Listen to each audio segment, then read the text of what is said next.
the WCB Podcast, your source for all things Chicago Blackhawks and everything hockey.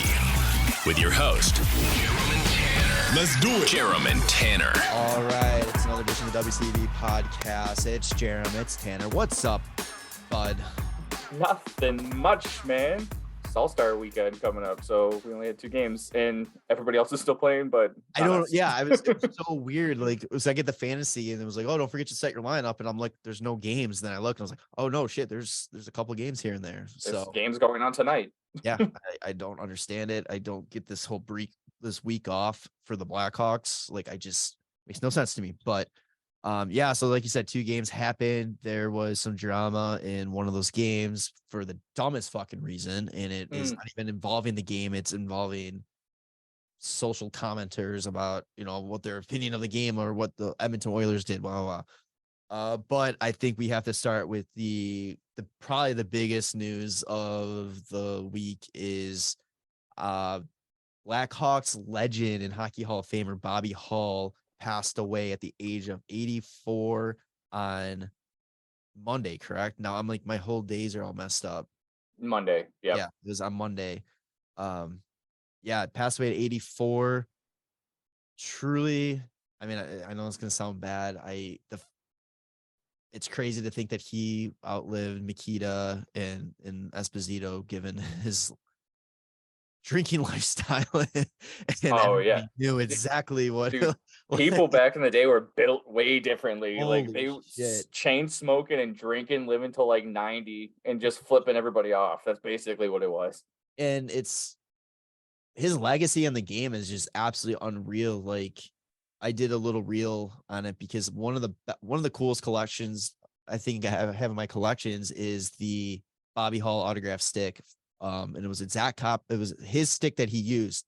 And the one I think I talked about was he had the shaved thumb area from when he broke his thumb so he could still play. And the other thing was the curve. And it's crazy to think that without Stan Mikita and Bobby Hull, the modern hockey stick may not exist, because those guys used straight curves for the longest time. And Mikita broke his stick one practice, took a shot with it anyways, was like, holy shit. And him and Bobby Hull were like, oh God, yeah. So they were going in there. Do you know where it was? What? Where they did it? Where it happened? Where they broke the stick? Nowhere. I'm almost positive it was in Oak Park. No shit. I swear. Like, I've heard it a few times that it happened at the rink that I literally grew up at. That's awesome. Yeah. Isn't That wild? But it's like, yeah, so it's like the modern stick exists because of Bobby Hull and Stan Mikita. And also, if you ever looked at Stan Mikita's first curve when he was messing around with it, dude, it's almost like a perfect 90-degree. Like, holy shit, like how the hell did you even do with that? I mean, he was a pure goal scorer. He's the all-time Blackhawk in goals scored. Goal leader. Yeah. Goal leader. Like, he was an unbelievable player.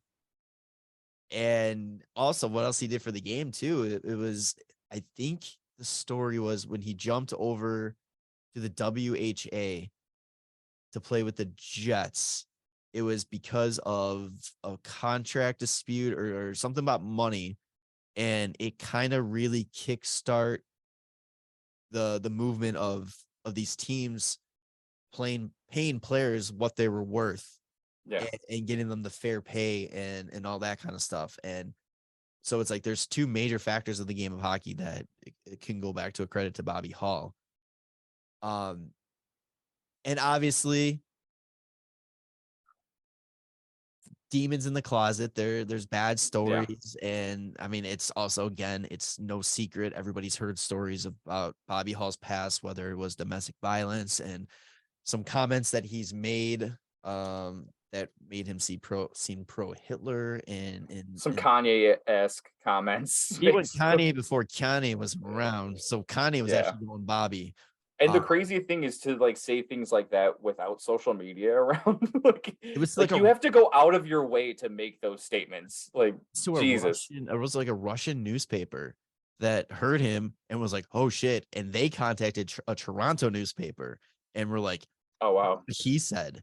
Like, for the Russians to go and tell on you, like, you fucked up. Yeah, dude. That's But fucking crazy. and I think it's important that we do talk about that, because I think there's a balance that's really kind of forgotten nowadays. And I feel like people think it's either the second you do something wrong, and I am not downplaying what he did. I am not saying like, oh, well, we don't know any side, two sides, blah, blah, blah. Like, no, what he did was horrible. He was not a good person. But you can acknowledge what he did for the game of hockey and the legend he was on the ice, and still think he's a piece of crap person off the ice. It's the whole separating the art from the artist kind of thing. Which is, I feels like that's something that should be pretty known by now. Yeah. I mean, I'm sure if he behaved the way he did and he was playing currently, like, would not be in the NHL at all. But I mean, it's kind of, this is the history that we are living with. And like, he was a good player, but not a good human. No. And you hope that for his family's sake, he, towards the end of his life, he was able to make amends and do what he could to try. And I know you can't fix stuff like that, but hopefully they were able to get some sort of closure and heal from the mistakes of the past. Because, spoiler alert, despite what people think, people can grow and change. Like, just because something, it's like you can change who you are later in life. That's what's it's called growing. Yeah. I mean, I remember as a kid being in a tournament in like Seven Bridges Ice Arena, and I think one of the dads probably gave him like a 20. It was just like before the game. And he just came in the locker room and gave us like a pump up speech. We're like, what the fuck? Like, Bobby, what was Bobby Hull doing here? The best thing is, like local tournaments, he would just set up shop. He would just show up. Yeah. It was just hilarious. I remember my dad going to one of the tournament organizers and was like, oh, that's cool. How'd you get him to come out here? And we're like, no, he's here like every other weekend when we're like, man just loves hockey. And I think the funny thing is, he would charge too. He would charge for autographs and pictures, but I got that stick for free. And I think it's because he hit on my mom, and my mom like milked it for all it was worth until we got the autograph. And then it was like, that's so funny. Boom, gone. But yeah. And so it's like a lot of shitty stuff. I mean, he would do anything for his fans. I posted an article, just a real short thing, saying that he passed on Hockey Buzz, and I wanted to hear people's like stories with him. And it was just constantly, oh man, I saw him and I went up to him and we talked for 15 minutes. Like, and one guy said it best, is like, he could see you on the side of the Eisenhower, pull over and sit there and take pictures with you for 20 minutes, sign autographs and have a conversation with you in the middle of rush hour traffic, until everybody was satisfied, and was able to get like what they wanted from him, kind of thing. So there's that Bobby Hull that we know, and there's the Bobby Hull we don't know. And I think you were talking about it, and I think the approach was poor taste, man, with some people. Oh yeah. When I went online and I was like looking at like social media posts and just people with their online pants on, just being like, fuck that guy. Like, he's a piece of shit. Good for him. Like, I was like, Jesus Christ, man, like, fucking relax. Like, just because somebody's done something bad in their past doesn't give you like the right to just say shit like that to someone that's dead. Like, it's weird. I don't understand whatever happened to, like, if you can't say anything nice, don't say anything at all. Right, like, especially when it comes to saying shit online. Like, it's so stupid. The problem is that social media has given everybody the opportunity to say what they want when they want. Podcasts have given people the opportunity to put their opinions out there. Yeah, like ours, matter. Like dumb fucking opinions. Right. On how the Hawks should handle everything. Right, but actually, speaking of how the Hawks should handle everything, what do you think that they're gonna do? Because I'm curious, because he was an ambassador, and they fired him last year. Then he was no longer an ambassador, and it kind of came at this time where they have a long stretch without games. Like, do they just make their social media post, and then when the game starts up again, like for them on the 7th, are they moved on already? Or Is it even at home that their first game back Yeah, is? it's the Ducks at It home. is. Yeah. Do you think that they do anything? Do they have like a video presentation? I So don't remember what they did for Esposito Esposito or was a whole Makita. year thing. They did a Yeah. whole year thing for those Does guys. he get a patch on the That's jersey, a number on the helmet? Like, and I think too, like I think the Hawks are in a no-win situation here. And a lot of people are still holding the Kyle Beach situation against this team of mhm. people who had nothing to do with that situation now. Everybody who except Taze and Kane were the only people that like, still a part of this organization, besides Rocky, obviously, but Oh yeah. management's been changed, the entire roster's been flipped, like, but yet still the Hawks are being held accountable for that, and not getting an opportunity to grow, move past that. But I think because that's still fresh in everybody's mind, they're going to be like, oh, you guys are supporting a domestic abuser, just like you guys covered up sexual assault, Oh, like, so it's like, I think no matter what they do, they're no win, because if they do nothing, you piss off people, and you honestly, I think doing nothing is the wrong move, because what we said, he was a legend. I mean, He he's a Hall of Famer. a He Hall won a of Stanley Cup Famer. here too, which is it's He's tough not, though to kind of he's, be like, that's the reason. But like, he's in the I don't. rafters. Like, Yeah, that's big part of it too. Like, I mean, I don't. It's hard to just be like, the person he was with the organization was not the person he was like outside of the organization. but And that's like, not, it's not good enough for people. That's not going to be no, enough. I don't know. It's but like it's tough because like it's so weird to me because this is what comes into my mind is like how people can support someone like Chris Brown who's like in this day and age done shit like this. Well, except for in like Kanye with like Yeah. the Hitler comments and stuff like that.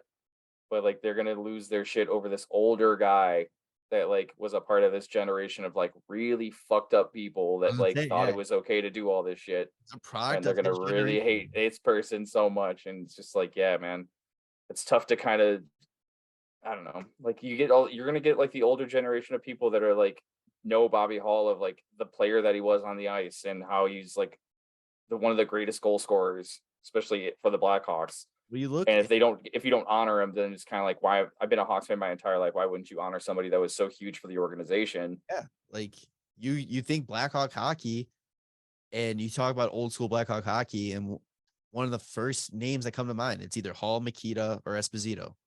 Like, you don't think of early Blackhawks hockey without him coming to mind. And you look at all the social media posts from guys like Roenick, Chelios, Bickle, Bolin, all these like former Blackhawk players, and Hossa even, and you just like they're just talking about how much he meant to this organization, and how much he was there for them when he was a part of the ambassador program and all this kind of stuff. And it's just, how do you not do something for a player like that? Like, I think personally, I think he should get the 9 patch like Makita and Esposito got the 35 and 21, and you just do it for the rest of the season. It's not a full season. You have less than 40 games, like probably no, like less than, you're in the 30s of games left. Like, Yeah, I think so. it's not like Makita and Hall, or Makita and Esposito, where you're honoring them the entire season. You do your package, you put the patch on the jersey, and you call it a day. I mean, I think that's what would probably be like the best for it. Best scenario. People are petitioning to get his statue removed. What? Why? I just, Okay. but kind of going back to what we were saying, like you're talking about people making comments. Jude Hall, his grandson, tweeted out on Monday evening, "You're allowed to have whatever opinion you want of my grandfather and his past. To air it all out, not 12 hours after he passed makes me want to puke. I hope these tweets help you sleep better at night." Yeah. And that right there is like the perfect example. Is like, he was a person, he had a family, he undoubtedly did bad things to his family and younger, but They were more public than other people's bad things as well. right. And it's like, I can't imagine having somebody close to me pass, and within hours it is good fuck that guy. Like, Yeah. it's just, I cannot imagine that. Like, in what decency, like, legitimately, like, I know it's gonna sound extreme because what he was accused of doing, and it's like, but it's like, how does that make you any better for shitting on somebody that just passed?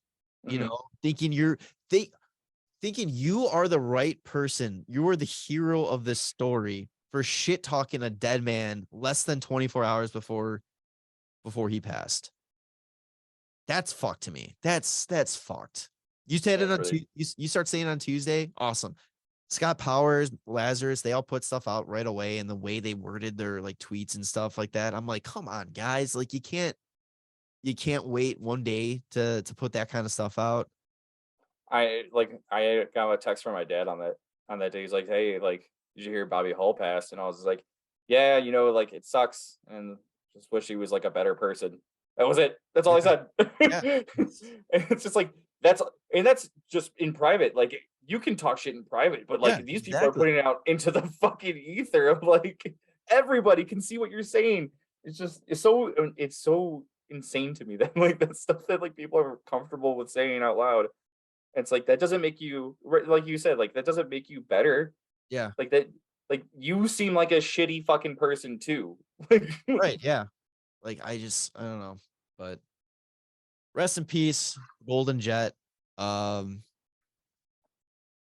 really, it's officially the end of the era for the Hawks, Yeah, basically. Like, all those big guys. that's all the ambassadors, right? Yeah. It's all Savard No, technically, but I was gonna say. he was kind of he was a kind of a different era. Like, he's Mhm. Savard's like the Chelios, Ronick kind of, right? Yeah, because he wasn't on that like Stanley Cup team, right? No, because he was 80s. He was like late 70s, Yeah, 80s. he was. Yeah, that's right. Okay, good. Because I was like, I get him mixed up sometimes No, because his with only all the cup, older guys. he was Montreal Stanley Cup. That would make sense. Yeah. So, um, yeah, sucks, but Yep, that is life. that is So, real quick, looking back at this past week. Blackhawks games, 2 whole games. It was a crazy stretch of games going from the Buffalo game. It was like every other day except for back-to-backs on Saturday and Sunday, the 21st, 22nd. They wrapped up before the All-Star break a 3-game Canadian road trip. We talked about Vancouver already. So the Yep. first up was Calgary, and I thought Calgary was gonna kind of come out with a little bit of revenge because after getting embarrassed at the United Center a couple weeks earlier, well, they didn't really get embarrassed. I mean, took it to overtime, but still, it was a game that Calgary They proud. still lost to the Hawks. Yeah, Was that uh, the game that we came back down it 3 to was 1? no, that was the game where we were up 3-1. They came back, and then Reichel to Kurashev, or was it Reichel to Dome in overtime? Oh yeah. That's what it was. Marstrom got pulled pretty quick in that game Hmm. too. But yeah, Hawks go up, win this game 5-1. Taylor Radish gets his 13th of the season. Kurashev, our guy Kurashev, on the board again. Another assist Telling you, there. man. Telling you. Jonathan Huberdeau ties it up for Calgary with less than 30 seconds left to play in the first period. And I'm like, okay, well, that's vintage Blackhawk hockey right there. Calgary's going to come and score 3 unanswered to start the second period. Oh, no, no, no. No. Blackhawks would come up big, get 3 or sorry, score 4 unanswered goals. Boris, apparently he does stuff that's not just throwing the puck up the middle and causing turnovers that lead to goals against. He gets Yep. his 2nd of the season. Jason Dickinson gets his 6th of the season. Lafferty gets another 8th, his 8th of the season. Connor Murphy, we'll have a nice little conversation about Connor Murphy here in a little bit with our special guest, Zach Sargis. Gets his 5th of the season. Hawks Yeah, that win. was empty netter. He just tossed down the ice. But yeah, I mean, awesome offensive game. I think this was the one. Oh shit!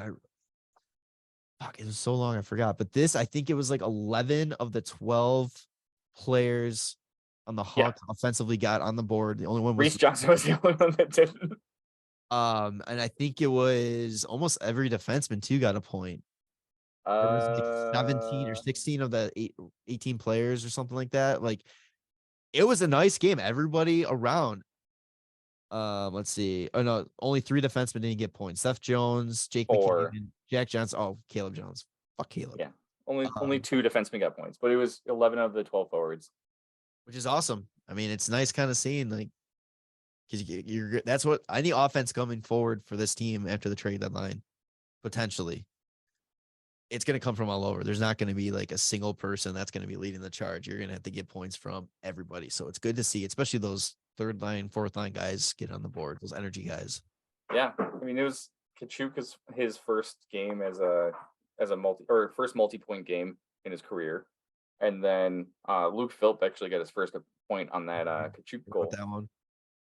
And I think it's funny because like Luke Philp is like a 27-year-old rookie. It's like must have been, I don't know what his career has been like, but glad to see that he's like made it finally and like got a point. Yeah, good for him, man. Big goalie guy, big goalie news. This one, I'll let the goalie guy take it here. Oh yeah, Jaxson Stauber coming up huge with another W. So he's what was it? Since 1971, he's the first Blackhawk goalie to get 2 wins in his first 2 starts. Correct. Is it as a rookie or is it? I think it's just. Maybe it's a rookie. I think it's as a rookie because I don't know. Let's say if it was like I know Fleury didn't, but if Fleury were to do it, I don't think this would have counted. I think it's as a rookie. We'll say as a rookie just to be safe. First Blackhawks rookie since 71 to get 2 wins in their first 2 starts. Plus, he just had a monster game. Like they're not a bad team. They have a lot of really good players like Huberdeau, like Kadri. There's underperforming like a bitch. Yeah, which whatever. I don't care about Calgary. Yeah, in the Pacific. So, what do you think of Stauber? Like, solid? Does he is? Because I really didn't know much about him going into this year, literally until these couple starts. But it's like, has he been factored into this team's plan for goaltending? Or if he wasn't, do you think he's now kind of like saying like, hey, take a look at me? Yeah. So he's undrafted. He was playing in Providence and he had like a solid year last year and they signed him as like a free agent. Okay. And that, I was like, oh, cool. Cause like I had seen like some things about him online having like a really good, like collegiate season. Cause he's 23 years old. He's not like young by any means. And so I was like, maybe it's kind of one of those things like where the Hawks end up every once in a while signing somebody who is like an overage draft, like having a good year in college and, see if they can do something. It's kind of like John Hayden. No, John Hayden was a drafted player. Who's before is like LeBanc? No, what was his name? LeBlanc. Drew LeBlanc. Yeah, he was one of those guys that was like 21, 22 years old, like undrafted, had like a really good collegiate year, and then like got signed by the Hawks. But yeah, he had a solid season. I think it was just them kind of being like, hey, let's see what you can do at the next level. And he was like doing okay in Rockford. And I guess luckily enough for like Soderblom and like him this year is that like there's been injury issues in the back end. So like they've had some opportunities to take the reins, and it's been good seeing him just like kind of really running with it. Like playing solidly. I mean, it's just 2 games, very small sample size, but it's like you said, I think like now it's kind of like, hey, like I'm also an option. Like, well, I think they're gonna be like, hey, let's see if you can do more. Like yeah. But so it's cool to have that problem. It's nice. Like we said this before on past episodes. It's like before it was like our goaltending situation was Corey Crawford, and then that's it. Mm-hmm. There was no plan for the future. There was no fail safe in case something happened, which we saw what happened when Corey went down that one year, and then Anton Forsberg got thrown into it, and I thought we legitimately ruined that kid's career, because he was fucked for the longest time. But now it's like you have Stauber, you have Comesso, you got Arvid Soderblom. Yeah, Soderblom. Like you have 3 potential guys, and it's not like it's gonna be the solution overnight, but it's like, cool. So now it's like we just have to make sure if these guys can develop correct, maybe get a vet to back whoever we run with, to kind of like, nurture, teach these guys, the ways and all that. And it's like the options are there, and that's awesome to finally have that in net, because you need goaltending. Yeah, I mean, it's great that we have like it's great to have at least 3 opportunities at a starter, and if one of them can do that, that's perfect. If he ends up just being a backup, that's okay too, because we can always go out and sign somebody. As much as it's great, as nice as it is to draft someone and not have to spend a lot of money on a goalie like that as a starter, it's great. But like if you end up having a solid backup, or like a couple solid pieces that like aren't really a starter, but you can have like a 1A 1B kind of situation, that's not terrible. 1C. Yeah, right. You honestly could, but we'll see what happens. It's good, it's a good timeline right now for them too, because if we're not supposed to be good, not supposed to be, like, we'll never know what happens. But the plan is like 5 years from now, they will be like in that perfect, hitting their stride, should be playing every day in the NHL. Especially Drew. He's in probably the best situation right now possible. Yeah, he can take his time to get up there. But what, he's 19, 20 years old or something. 19 or 20, yeah. So let him play all 4 years at Boston, and play some time in Rockford, and then you get the same treatment. Guy goes down. He's 20. Yeah, guy goes down. You give him a couple starts here and there to go get the taste and the feel and kind of see where he's at. You never know. Yeah. Yeah, good time to be a goaltender, I think, for the Blackhawks, which is really weird to say. There's plenty of opportunity to be had. That's what it is. Yeah. All right. Then the next game was the following Saturday, January 28th, against the Edmonton Oilers, the Edmonton McDavids, the Edmonton Drysaitls, and holy shit, did the Hawks get their dicks kicked? Yeah, it's not even fair watching McDavid skate around this team. It's like tough to watch, because they have like certain pieces that are like so overpowered for our team, like Zach Hyman and Evander Kane. There's nothing that the Hawks can do about them in front of the net, apparently. And then Connor McDavid and Leon Draisaitl just skate around everybody, and it just looks like those 4 players are the only ones on the Oilers that actually touch the puck. Yeah. Well, I think this game too, Hyman tied his career high in points, and this is game like 40 something. Yeah, it's because McDavid's also almost at 100 points already. It's like it's not fair. Connor McDavid has 92 points and 50. Does he really? Yeah. Oh my! It's so stupid. Well, so my favorite thing is when I was looking up assists recently, because the Kaner got an assist this game, correct? Yes, he assisted Taves' power play goal. Was it just one, or did he get? No, he had 2. Sorry, he had. Okay, cool. So that's what it was. First. Yeah. So his 2 assists put him 39th all time on the assists like leaderboard, and he just passed like Teemu Selanne and Vincent Damphus. And I was just kind of like scrolling through it, and I was like, oh shit, like McDavid's on there too, and he's tied with somebody, and it's fucking Jonathan Toews. I'm just like, that is the most insane stat I've thought of, because they're tied at 509 assists, but Connor McDavid was drafted like 9 or 8 years after after Toews was, and it's just like, that's so fucking crazy that he's got that amount of assists in such a short amount of time. I feel dumb that I said earlier that I'm not impressed by him anymore, because I just expect it. Yeah, I mean, it's hard not to just expect it. So here's some surprising names, I guess, that he has more, or I guess there's just like one surprising name, really. He has more assists than like Brad Marchand, John Carlson, Victor Hedman, Jamie Benn, Drew Doughty, Corey Perry. These are all just active players. McKinnon, I guess that kind of makes sense. McKinnon had like kind of a slump, or not really a slump, but he didn't really take off for like a few years.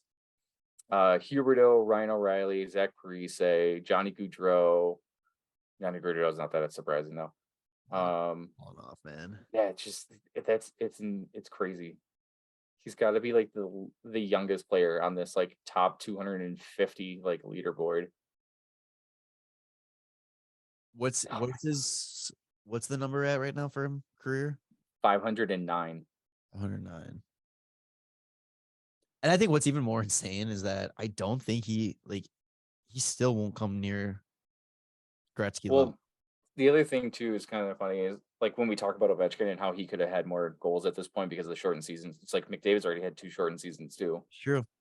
And he did miss. Yeah, you're talking about technically 3, because if you're talking to the COVID, and then he missed a lot of time when he wasn't his rookie year. That was his rookie year. He missed like half the season, and that's when Panarin won the Calder, and everybody was like, "Oh, it should have been McDavid." So, yeah, well, he got hurt, so suck it. So everybody handled that maturely. Yeah. Next on the list for McDavid to pass, which will happen really soon, is Chris Letang, Steven Stamkos, Paul Stastny, John Tavares. That's surprising. Joe Pavelski, like he could probably end up passing all these guys like this season. They're only like 15 assists ahead of him, and he's just gonna get that in the next like 5 games. Dude, he's at, or is it? I was just looking at it right now. 51 assists. Am I reading correct? Yes. Dude, he's gonna flirt with 100 assists this year. Oh, absolutely. Like it's gonna be close. It's gonna be close. He's not gonna hit it. He's only got 32 games left, but it's very possible. He's taking it out. He's taking 100 assists out on a date and hoping to score, but probably not. Honestly, he might be flirting with 150 points. I know. Like, holy, he's at 92. You said, like, what the? Yeah. See, this is, you know what I realized recently too was like how he came out with those comments about the shootout. Yeah. And I was just like, of course you don't want the shootout. Your team is not good as a team. Like if you're relying on your goalie who's not good and you're the only player that like can only be in the situation one time, like you can't be in control of the entire shootout. Like you're at the mercy of your shit team. Like, of course you don't like this fucking shootout. All right, this is getting off track here, but Buchacross's comments about free for all 3-on-3. Oh no, this isn't fucking like pond hockey. I think make it just NHL hits rules. You can hit anybody you want away from the puck. Dude, fan perspective, that's fucking awesome. Except for player safety. These guys cross-checking each other, putting they 150% have to change something with overtime because the slap shots only. Yes. something needs to change. If every player just started like bringing the heat, everyone just had to fucking take slap shots in overtime. 2-on-2, but one is a goalie. So technically it's like 1-on-1, but the goalies don't have to be in net, so they can go down all the way. Oh my god, I don't know. Patrick Waugh style. I don't know, but I also like the you can't take it out rule. Like they got to do, like I said, they got to do something because the shoot's fucking terrible.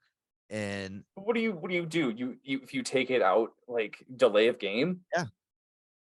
You're just gonna delay the game more by making those calls. But hey, it's hopefully it'll prevent people though from doing it. Like you can't.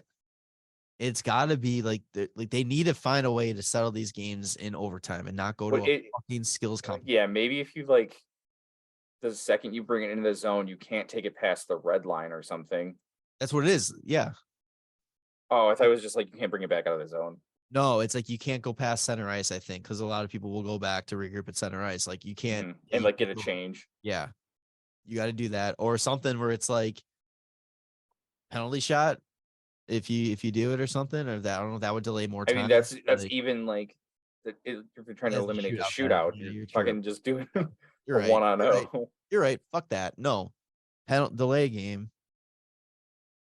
3-on-2. Well, don't make it 4-on-3. Yeah. Make it 3-on-2. Well, I think one cool thing happened this game anyway. Yes. The Oilers brought in their emergency backup, who technically wasn't, I guess a lot of people are calling him an emergency backup because he was like called in. He's not on the roster clearly, but he wasn't.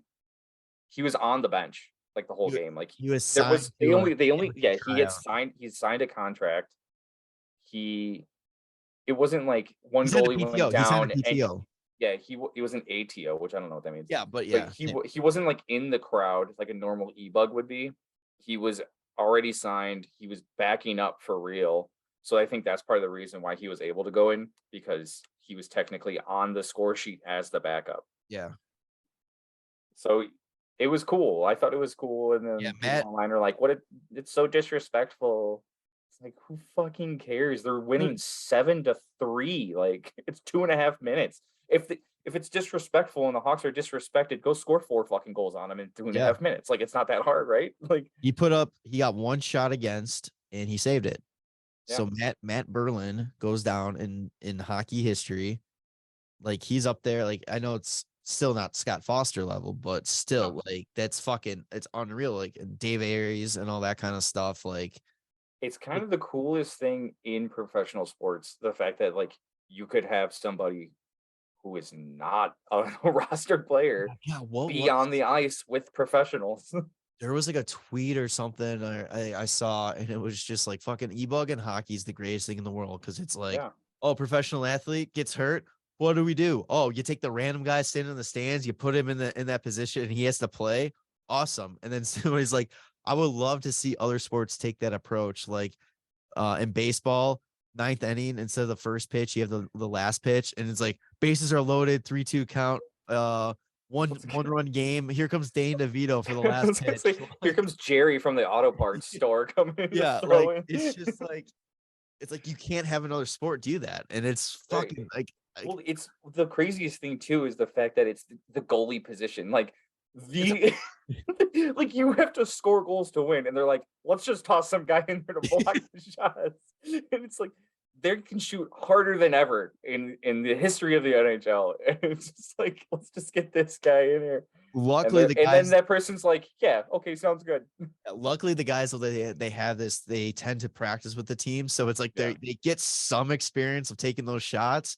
Yeah, but still, like, come on. It's the greatest thing ever. It's so yeah, awesome. I thought it was cool. A lot of people are just being butthurt because that's what they fucking always do. But this guy has a memory for the rest of his life, and yeah, exactly. And I think the best was in our group chat. Noli was just like, it's like, yeah, people are saying it's disrespectful to the Hawks. It's like, yeah, the Hawks are disrespectful to the NHL. Tank for Bedard, dude. It's like, come on now. Oh man, yeah, that was awesome. But you didn't want the EBUG to come into the game.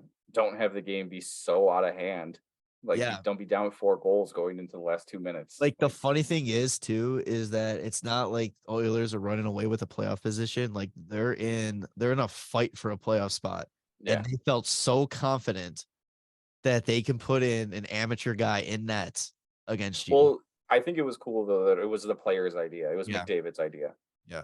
And it's cool. They did run it by Jack Campbell. It wasn't like, oh yeah, fuck like you, Jack. Like, Jack Campbell's probably like, he's the coolest guy like in the NHL too. He's so nice. I'm sure he was like, yes, get this guy some minutes.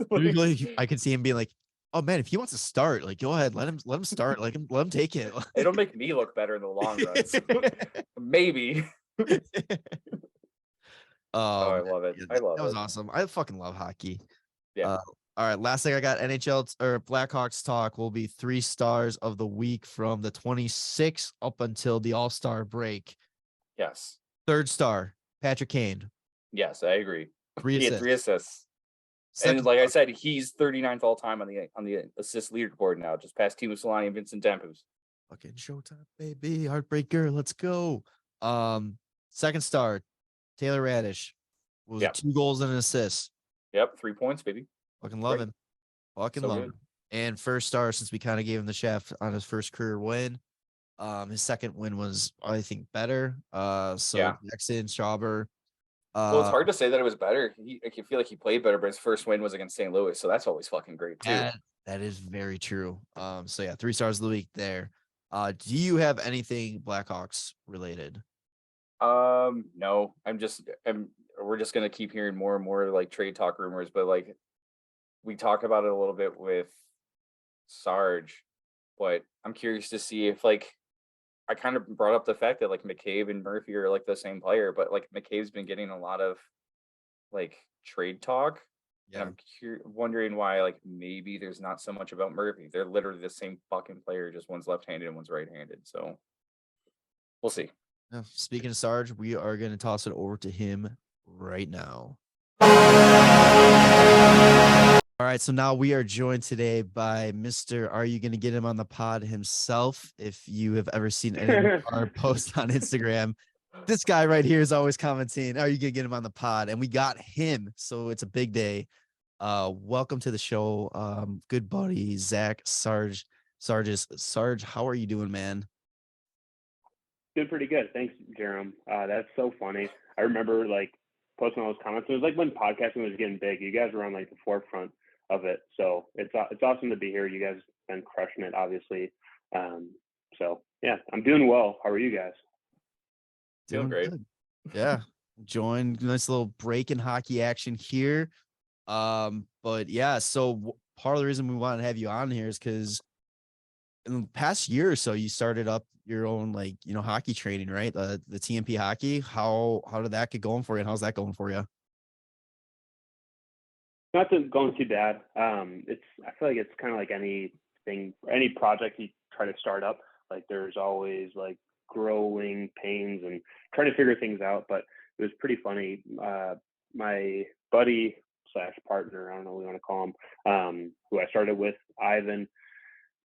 We were like training, and this was like during COVID. So like he was getting ready to go back to leave to go back to, I forgot which team he was at in New York, but they were like, hey, actually, we're not going to have a season anymore. And that was when teams were like, hey, opting out, deciding not to play in seasons. And so he stayed home and we were working out. And one of the days it just came to us, like, we're like, hey, like, we've been coaching like different hockey camps for forever now. And we're like, well, we feel pretty good. We love it. Like anybody that we've ever coached, we typically have like pretty good relationships with. So why not like try to expand on that and just kind of do our own thing and make it what we want? Because there's a ton of hockey coaches out there, but trying to develop the right program and what we want to try to accomplish was something that still working through, but everything from that standpoint, it's been going well. Like, trying to do merchandise, trying to do podcasting, trying to do on ice stuff. Like, I think the biggest learning experience that I've learned from it is like partnering, kind of like what we're doing right now, right? Like, just everybody has a platform and trying to be able to utilize it. So, there is a ton of people, because I don't know if you guys know this, but I'm not very smart. So I try to leverage other people to like, try to learn and develop. And even if I'm not, like, let's say strength and conditioning, right? Like I have learned a ton because I've went through a ton, but I don't know everything. And so why not partner with somebody that knows all of that? So like partnering with somebody like Jake Nitch over at the Steel and GVM. So just trying to figure out different ways to help people and like hockey players develop their own like career paths. That's what we ultimately like settled on. Nice. Was there any like main focus that you guys have, or is it just kind of like all around like hockey training? Overall hockey training, but like mainly it's kind of odd. Like our stuff is, hey, we'll set the kids down for 20 minutes, like, hey, grab a knee, and then we'll just demonstrate drills for 15 to 20 minutes at a time. That way, we get to work out ourselves. And then the kids just kind of like can just sit there. No, in all honesty, I was like, that's an interesting way of doing that. Okay. No, it's pretty good. So, I mean, the two main rinks that we run stuff out of is Glacier, out of like the north side here, and then Rocket, because they have two like key components of the things that we want to work on. So they both have like off ice shooting and training facilities where they have weights, bands, targets, nets, synthetic ice, that type of thing. So we like to do, depending on how hard we like work with the guys, because this summer we have a couple of small groups and we're probably going to be hitting the ice like three times a week. So it just depends on how hard we hit it as far as like physical conditioning goes. And then on the ice, we try to tailor it more to like what position the player is and what they feel like they want to work on the most.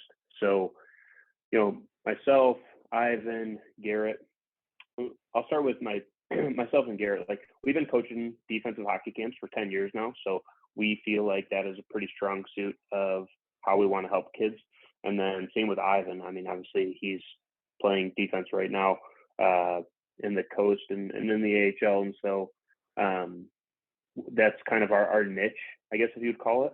But ultimately it's trying to help kids with whatever they need at the moment, and then tailoring it to what they feel like they want to accomplish for next season.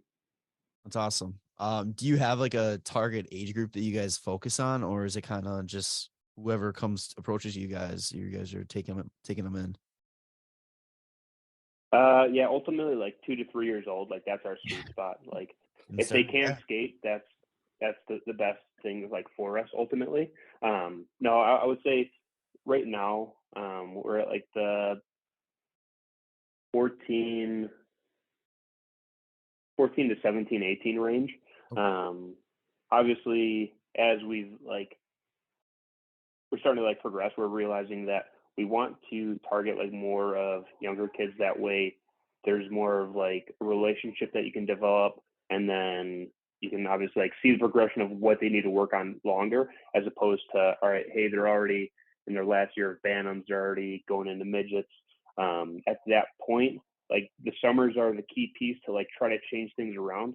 Otherwise, like during the year, it's kind of like, I don't know if you've ever been to like a golf swing coach, but you can't try to change too many things at like one time, right? Because it's like, holy moly, like what did you just throw at me? Like I can't even comprehend what you're telling me. So try to like tailor one or two things, but it ultimately depends.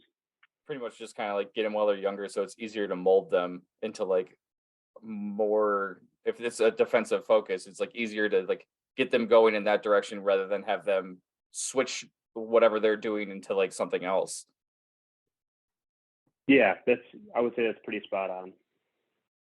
Awesome. I was gonna say about like if you're doing these training sessions, about how many times a week are you setting them up?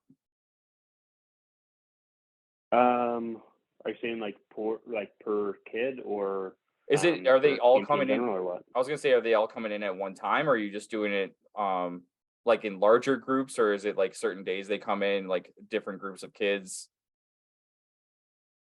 Yeah, I would say different groups of kids, but mainly like the summer will be a lot of like for Glacier, for example, it'll be a lot of like the Bantam AAA kids, like from Reapers and like those different programs.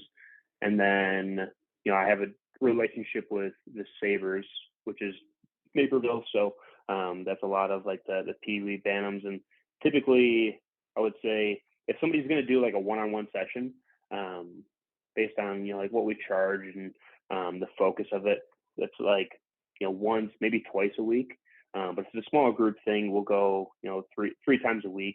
That way it's kind of consistent. And then, it's crazy. Like hockey doesn't really stop anymore. So it's like you have those 3 skates. You might have another skills training with like your individual like teams, your programs. And then let's say maybe the weekend you have like a couple of like spring games or tournaments or whatever it might be. Yeah, that's awesome. Yeah, and then we will definitely, we'll toss up like any info you want to kind of get the word out for how people can find you guys and all that kind of stuff, like in the bio and in the social and all that kind of stuff. So that was one reason why we wanted to come on. The other reason why this kind of goes back earlier in January, we all were at Potz's bachelor party. We went to the Hawks game for the first night, and there was a lot of shit talking going on about your opinion of a certain defenseman on the Chicago Blackhawks. And I thought it would be great too, because he is kind of Trey Bay right now. I would love for you to kind of talk about, why Connor Murphy doesn't get the respect that he deserves from people such as Vito and to call people out by name. But yeah, like, so Connor Murphy, your guy, why does he not get what the respect you think he deserves? All right. You know what? maybe he throws some pizzas through through the front of his net inside the blue line, throw some pizzas, like juicy turnovers, like sure, whatever. But we're all prone to that. Like we've all played men's league and we've done the same thing from time to time. But ultimately, again, like I kind of shared with you guys a little bit, but was looking back at an article and it talked about when Carlton was the coach, which obviously he's not there anymore. So some people might say this is like a irrelevant argument, but they were, the article read that he was the kind of guy, like a vocal voice in the locker room in terms of, hey, if anybody needed to know what time certain things were or like where we all needed to be at a certain time, he was always the one guy that would speak up and help, the younger guys in the locker room. So in my opinion, an on-ice performance, especially if you're like, I haven't looked up how much money he's making. It's a valid argument. You have to perform on the ice, but I think also like the trust that like a player can get inside the locker room as far as, hey, when this guy's going back to retrieve a puck or do something, hey, we know like what type of guy he is and can trust at least that he's going to give his like best effort. And I feel like that's something that, he kind of people short side him on. He definitely gets your argument makes sense because, it's kind of like the Jonathan Toews argument where people say he's not worth, the skill player he once was. He's not worth all the stuff, the praise he gets and all that. He's overrated and all that and people get annoyed with the argument when it's like, well, he doesn't put the stats up and what he does off that doesn't show up on the stats, he doesn't matter. And it's kind of the same thing with Murphy and kind of looking at his stats really quick. Cause when you said how much he's making, so he's making 4.4 million per year. He's only got 7 points, but he's only a -1, which is pretty crazy considering how bad this team is defensively this year. Another point I would bring to that too, for like bringing up stats, I just looked up as well. And if you want to talk about intangibles, I think one of the things that he brings as well to the table, and they don't have a ton of this right now. I know they added some, but toughness. Like he's second in the team in PIMS. So I have a good assumption that a majority of those are like fights, which if you were to ask him, that's not what he lives and breathes. Like, hey, I want to go out there. I want to be a tough guy. I want to make sure that I have like a physical presence out there. But I feel like he's the kind of guy that if he needs to stand in for somebody and make a statement, like he will be the kind of guy that will do that from time to time. Yeah, I mean, when Carlton was the coach, I remember he was getting in a few fights, and then he told him to stop because I forgot who it was against, but it was literally like Columbus, and somebody was it Domi challenging him, and he was like, "No, I'm not going to fight," and then he just fucking started throwing. Stuff. Yeah, but the funniest thing to me about you keep losing fights. Can you stop fighting? Yeah, exactly. Bringing all the guys down. The funniest thing to me about Murphy is, like I kind of mentioned before, is that he's like. When we got Jake McCabe, I was saying, was just right-handed Connor Murphy. And I'm looking, not even just their stats for this season, but for the two of them over their careers, they barely ever put up over 20 points. They're kind of around an even player just because they're not so offensively gifted. They both don't shoot over like 100 times during the season. And the funniest thing to me is this season, Connor Murphy has 99 hits. Jake McCabe has 98 hits. Connor Murphy has 104 blocks and Jake McCabe has 98 blocks. Like they're literally the same fucking player, but like everybody this year is like, hey, Jake McCabe, he's pretty fucking good because he's like a +2 and Connor Murphy's a -1. And it's just like they're the same fucking player. He's just like $400,000 more than Jake McCabe, but apparently McCabe is the one that everybody's like trade bait, right? Like he can get a huge deal. He also got like 1 more year on his deal too, so yeah, a little bit harder, I think, some teams to trade for him. I think. I don't know. He's also wearing the A, so that's a leadership quality. Maybe they think the price is a little bit too high for Murphy, so they're going to go and get a McCabe. And then the only two other arguments I would make is one, how I feel like when we were at that game, he was one of the last like 2 or 3 people off the ice. I feel like that is probably the same assumption like during practices. He's probably one of the last guys out there, maybe one of the first guys out there. So I feel like work ethic is probably like a big key piece too. He probably helps like aid in the culture there. And then the other thing too is like look at, you know, some of the like previous assistant captains. Like I feel like sometimes leadership guys, they're there for more than what they can contribute like on the ice. So like 100%. Seabrook, you know, I feel like towards the end, right, he's not maybe doing the things that he used to when he was a young buck. Same thing like Keith, you know, shortly after like got traded to Seattle and things like that. So like, but those were guys that have been there and done that and won and have like done an awesome job. So like they add a key piece of like maturity to the group, I feel like. And then yeah, I feel like that's ultimately the two other key pieces that he might bring. But in terms of that, like, sure, maybe tank for Bedard. I'm totally on board with you guys for that. Like, trade everybody. So he's, just I mean, thinking you're about big it. on you're big with he's a glue guy. Like that's what you're big on. Like you're the locker room presence and you need that, which is 100% true. Yeah, who cares if somebody like turns the puck over right in front of your net? Like, let them bury it, and then just, hey, it's all right. I'll buy the beers after the game. It's all right. I'm curious to know if, like, just thinking about this now, like, if anybody still maybe has a little bit of like a bad taste in their mouth from getting Connor Murphy because we traded Nicholas Hjalmarsson for him. I was about to say that. I said that's why I don't like Murphy. That's my one reason. Every time I see him, it's a reminder that we didn't have Hjalmarsson for 3 more years. Just for the sake of conversation, I want to ride the Murphy train so hard, but I love Hjalmarsson. He was the man. I was just looking up Hjalmarsson's stats this week, like earlier today, and I was just like, man, he's so good. Miss that Swedish bastard. God, he was so Best good. player in the I feel like he was 2005 draft. arguably he was like another person too. Would you guys agree that did he ever produce offensively? I'd No. like not a ton, but he was always eating pucks and probably was just a beauty to be around in the rink, just packing shoes and probably getting the guys going. He legitimately probably goes down as one of the top defensive defensemen in NHL history. Like, and that's not even being like over exaggerating because he was a Blackhawk and one of my favorites. Like his stats prove it. Like you said, the shot block, anything he like laying out there. I think like what was it? I looked at this before. Offensive goals when he was on the ice versus when he was off the ice. It's just a ridiculously wide margin. Like it's just unfair how good he was. And it's a bummer that he doesn't get the recognition that he truly deserves because you had Keith, he had Siebes, he had all those guys in front of him. God, he's so good. Yeah, Stanley Cup team. He was like the 5th or 6th defenseman on a Stanley Cup team, which is not bad at all. Right. Oh man. So what if the Hawks were to trade your guy? What would you want? What do you think's a fair asking price for him in your mind?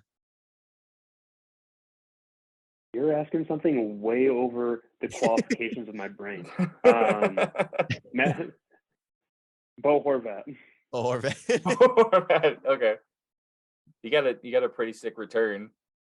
If he gets Horvat quality that we could get for Murphy, for Murphy. I mean, like I would take a mid-round draft pick. I can't. I think that's so undervalued. I would say it would probably be the best like return, but probably like you have to reach rock bottom before you can like start rebuilding the team. So I don't know. I heard that there's maybe Kane trade rumors going on. Like why not? Yeah, try to trade away your pieces. That way you can kind of get to where you want to be.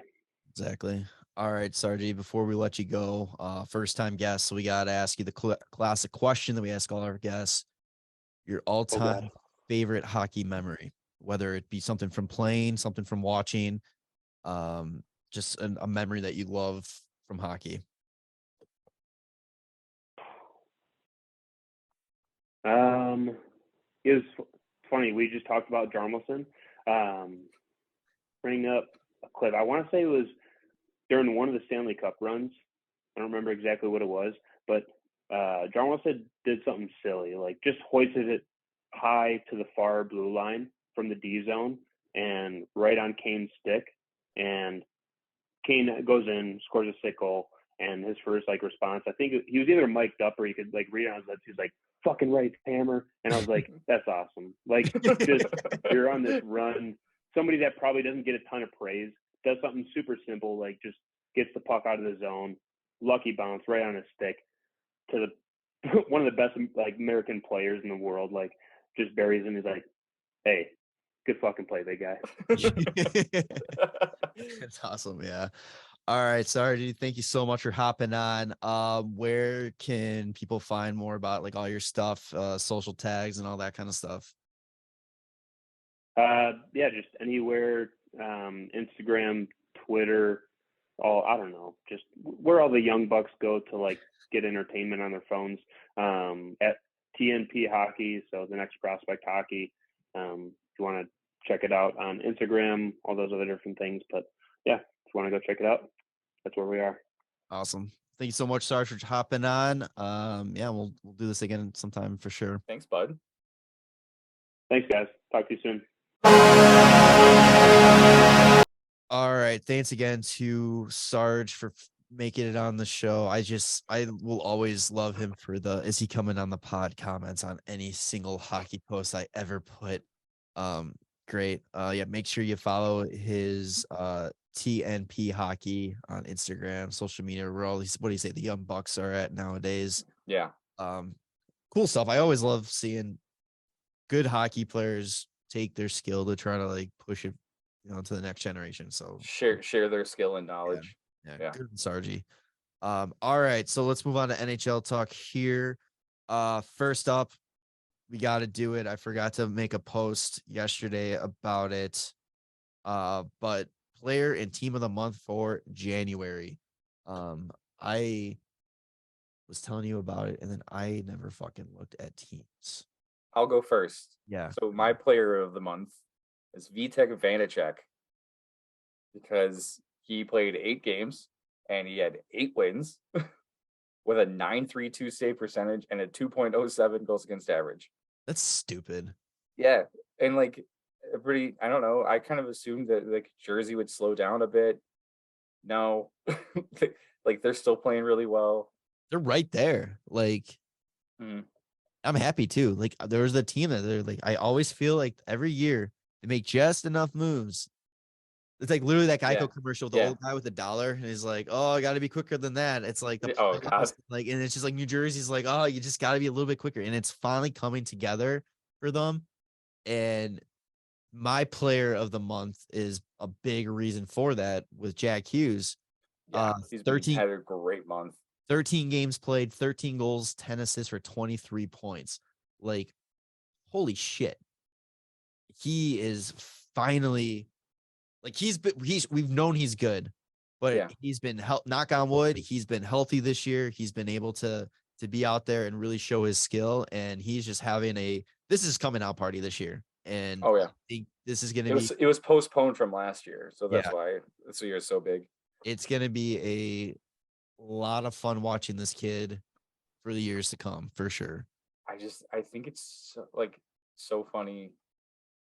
Everybody always like was shit on the Hawks for like all the guys that they gave up like in the off season, but maybe it's just because like we're Hawks fans, so we see more of that shit online where it's like, how could the Hawks give up this guy? It's like, how could the Capitals give up Vanacek for nothing? Do you think they just let him go? Yeah, but do you think though, like they traded him? Okay, so they traded him for a second and a third, but they traded a second and him. They let him go though twice because he got drafted by Seattle. Yes, and then they traded back. They picked him back up. That's right. Yeah, because that was hilarious. Because at work we work with the Capitals a lot, so as you can see my hoodie I got from the Capitals. Yeah, but so he got drafted by Seattle. So their equipment manager sent us all of his extra gear. Mm-hmm. Really, a couple weeks later, he gets traded back, and he goes, "Hey, did you guys sell that stuff yet?" No, why? He needs it back. He's getting traded back to us, so we had to ship all of it back to him, which I thought was the funniest thing in the world. But yeah, I don't think he has this same season if he's in Washington. I think Washington Jersey is just a better team. They are. Yeah, that's true. They're that perfect, like hitting their stride. They have a good like mixture of young and older players, like youth that is stepping up and veterans that are like playing well. It's yeah, they're good. I like it. All right, who's your team? Seattle. The Kraken. Seattle, the Kraken, man. They had a sick year. month. What I forgot what it was when 11th. the Hawks faced off them. When the Hawks faced off against them, but they were what was a 7-game road trip and they swept it. Yeah. First time for a team ever. But yeah, they finished the month 11-3-1. They had a better point. They had more points than the Boston Bruins. They had a better win percentage than the Boston Bruins, which is like kind of a good metric of if your team is playing well. Yeah. Because Boston has just been on a tear this entire season. They were recording 4 goals per game in the month of January. That's insane. Yeah. Like if you are a Seattle fan, and obviously if you're not like it's not a very long time, but like watching all of January and just watching your team just rack up goals like crazy.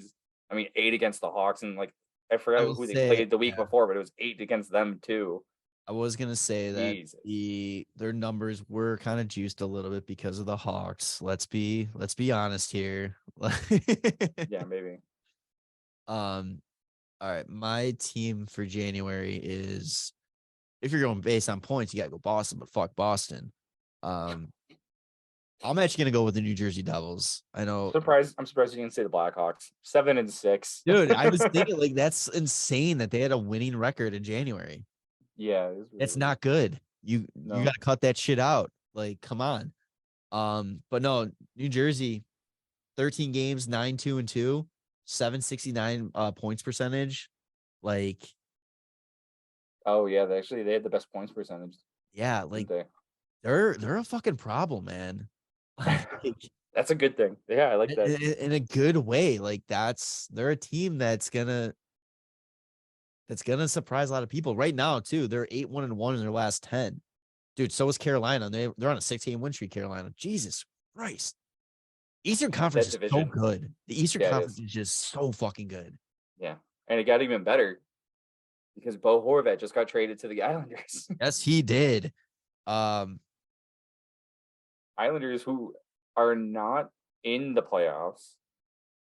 They're just 2 points out of a wild card spot right now. So they're there. Yeah.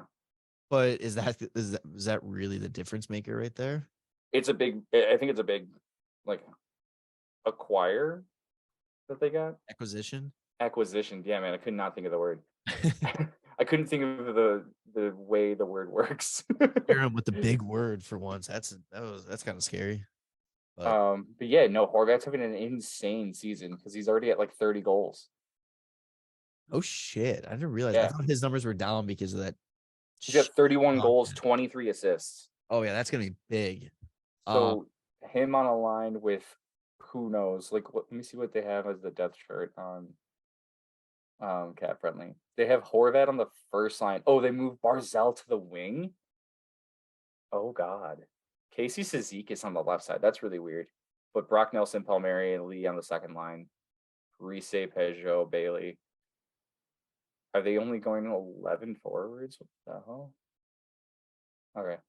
I don't know. That seems pretty great, though. If you have Bo Horvat in front and you have Barzal flying down the wing now instead of taking center. Dude, I'm actually very pumped now that I have Barzal still in fantasy because I think he's about to see a nice little upkick in at least assists, maybe. Yeah. What was the full Villiers a first for this year, I believe, and then Atu Roddy, who was last year. So it's a 2021 second rounder. He was supposed to go in the first round though, but I think Noli mentioned he had like just attitude issues and teams were like a little bit put off by him. Yeah. So the first round pick is for this year on the condition it's top 12 protected. Top 12 protective. Again, Bowman, you can do that. You can protect higher than 2. You also don't have to trade for a guy who's about to be in a contract year. Yeah. You can just wait till he goes into free agency. So this is obviously going to be a trade that kind of sets the market heading into free agent or to the trade deadline time. which is good. I think it's a good thing. Yeah. That's Do you think that's there's an kind of that's overpay? kind of a lot. Yeah, it's kind of a lot because Rowdy also played 12 games this year, so he's already pretty much NHL ready. He's is a year out of his draft year, so he can still make a good splash. The Bavillier, I don't know if he's having like that down on the season. I feel like he should be better just because anytime we play the Islanders, I feel like he always does well against us, and that's where I get my view of him from. He's only got But 20 points. yeah, I don't know, he's always seemed like a solid player to me. So that's just kind of like a roster spot that's going over to Vancouver. He's only He's 25. still he's still pretty young, isn't he? Yeah, 25, 25. 97. Yeah. Jesus. And then then they have that first rounder, and this is a deep draft. So like anybody trading away a first rounder, it's pretty surprising, but I guess not really that surprising for like Lou Lamoriello, who does weird stuff. Yeah, he's really delayed. He doesn't do anything in free agency, but he'll make a move. I feel like that's why he doesn't do anything in free agency, but then he's always the one that makes the first like trade to kick off like the deadline. I think it was, but yeah, like I said, I think it's good. Does this bode well for the Hawks, you think? Like kind of yes. up the demand for what the return that we can ask for. The craziest thing to me too is that like you'd figure that this kind of return would have meant that there was an extension in place already. Oh yeah. But they haven't announced anything. And I'm assuming they're just really confident that they can extend him. But that doesn't entirely mean that like it's like happening. Let me see what their cap space for next year is. They have 16 million projected cap space next year. They already have Barzell signed. It should be a non-issue for them to sign him. It should be, but it's also Lou Lamoriello. True. He doesn't like to pay players. Yeah, Varlamov comes off the books for $5 million, so that's huge. I don't think he's having a good year. Sorokin's having if you keep hearing about Ilya Sorokin having an awesome year, and the fact that they're not in a playoff spot right now, it's probably because Varlamov's not playing too hot. Yeah. He's playing fine, I guess. It doesn't show his wins on Cap Friendly, but he's got 16 games played with a 2.67 and then a 9.17 save percentage. That's like league average, I guess. Was it Sorkin? Was the 12% of his starts? Yeah, it resulted in shutouts. Yeah. God, that's fucking insanity, man. It was like some weird number that they were basing it off of, because he's got like 14 shutouts, and they're like in his first 112 starts, he's got this percentage of them are shutouts because he had just gotten another one. And it's just like, okay, that's just a weird cherry picked stat. Like, yeah, he has an odd amount of his wins are shut, or like a weird amount of the games played have ended up in shutouts, but like it's just to start it from like 114 or whatever. It's just strange. All right, real quick too, though, what's also going to probably bode well for the Hawks and their trade pieces is Nyquist out for the season potentially with shoulder surgery out of Columbus. So he was being talked about as a trade piece for playoff contending teams. So, hey, more guys that the Hawks can be like, hey, you got guys, come talk to us. I thought it was Nyquist is out for the season, but could be ready by playoffs. I didn't see that. I just saw like out likely for the season. That was the headline I read with it. Yeah, I forgot where I saw it, but it was just like he could be still considered a trade piece at the deadline. Interesting. Yeah, but still, I mean, you're going to take a guy that potentially could be ready for the playoffs, or you're going to take a guy that can play now, I think. Well, if you could get Gustav Nyquist and he's on injured reserve, that's true. Or if he gets put on LTIR, I don't know. I'm assuming some team could probably use that, like, because it's not like he has his deal's over after this year. So like, if I'm sure, however the cap works this way, but like you can add him to your team and use that additional cap space to make another move or something. Like, That's true. Yeah. And it's a lot cheaper too, probably, of a return now than what you were originally going to pay for him. yeah, exactly. A couple quick other things, and then we'll wrap this up. Tanner's best friend, Gary Bettman, is getting the Sports Business Journal Lifetime Achievement Award. Yeah, he invited me to the ceremony. It would be officially today, as of recording, is actually 30 years since he took over as the NHL commissioner.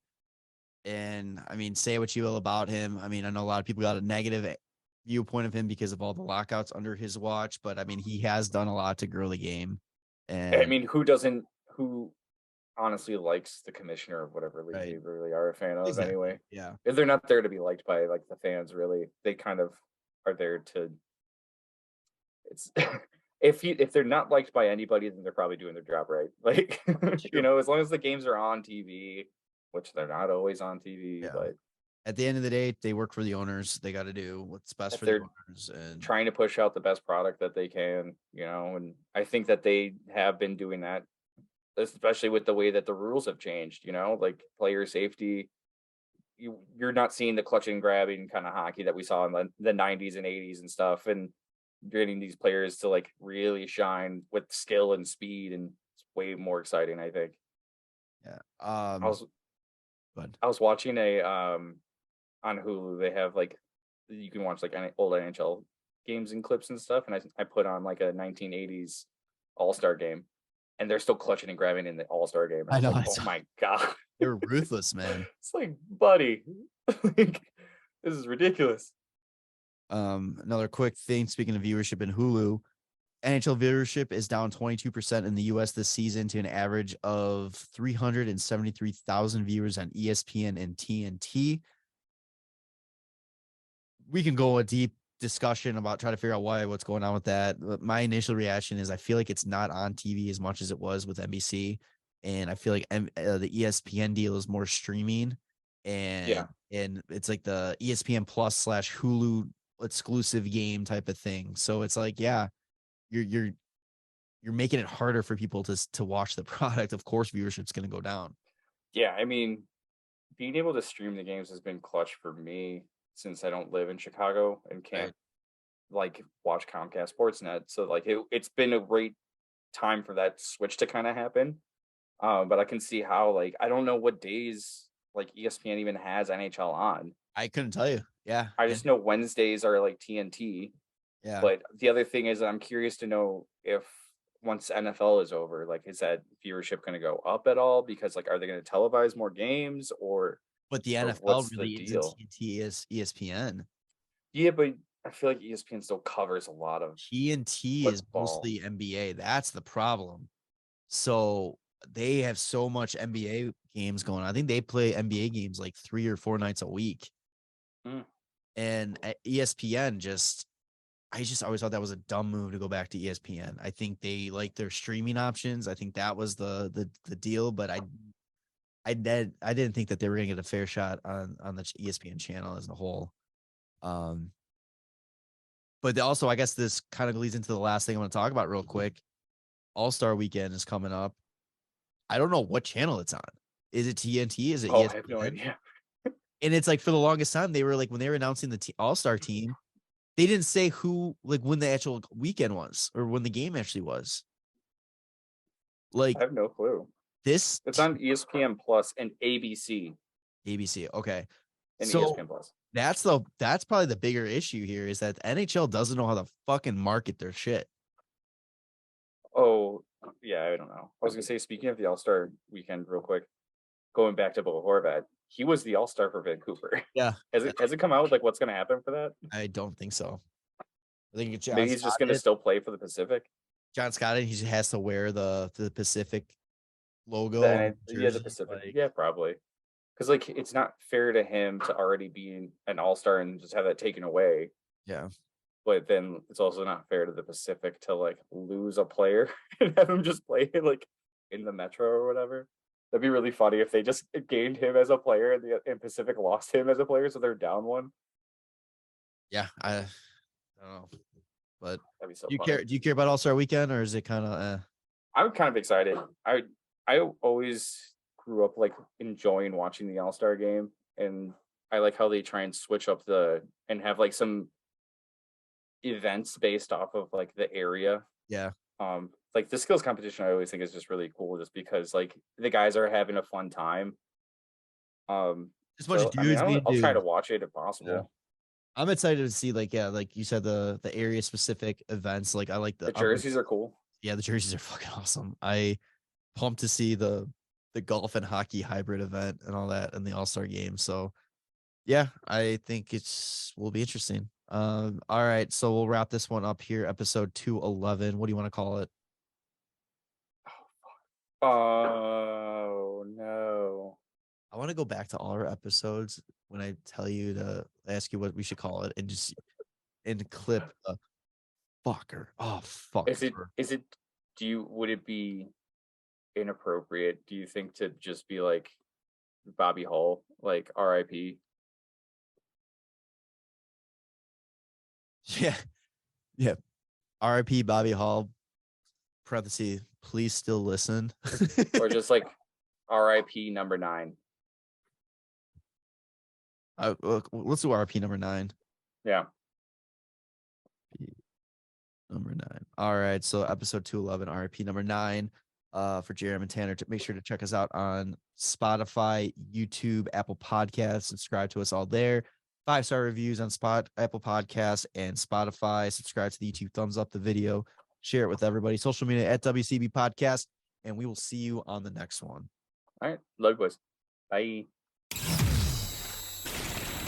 Thanks for listening to the WCB Podcast. Be sure to subscribe wherever you heard this podcast. To connect with Jeremy and Tanner, check out the boys at WCB Podcast on all social media. We'll see you next time.